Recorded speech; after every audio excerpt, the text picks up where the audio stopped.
புரியலையே. சிவாக்கு சுத்தி போடுமாக்கா. நல்லா இருக்கியா சிவா குட்டி? நல்லா இருக்கேன். ஆண்டியா? வேற ஆண்டியான்னு கேக்குற. அக்கான்னு சொல்லு. பிரிசிலா அக்கா சொல்லு. பிரிசிலா அக்கா. தம்பிக்கு லைவ்ல இருக்கிறவங்க கொஞ்சம் சொல்லுங்க. தம்பிக்கு பல்லு இன்னும் விழல. இரு தம்பிக்கு பல்லு எதுவுமே விழல. பல்லு எல்லாமே அப்படியேதான் இருக்கு. முன்னாடி பல்லு இருக்கு, ஆனா அதுக்குள்ள பாத்தீங்கன்னா உள் பல்லு உள்ளார வந்து பல்லு முளையுது. தம்பிக்கு 2 பல்லு.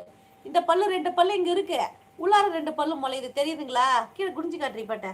லைவ்ல இப்படி காட்டுறீ. பாருங்க, உள் பக்கம் பல்லு முளையுது 2 பல்லு. என்ன பண்ணுது அதுக்கு? எதனா இருந்தா கொஞ்சம் சொல்லுங்க. எதனா பிரச்சனையா? நாக்குக்கு கடியில தான் பல்லு முளைக்குது. காட்டா.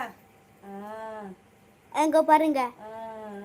அதான் கையெடு. நீ கையெடு. இதுக்கு எதனா சொல்லுங்க. இன்னும் பல்லு விழல ஆனா தம்பிக்கு. ஆனா அந்த மாதிரி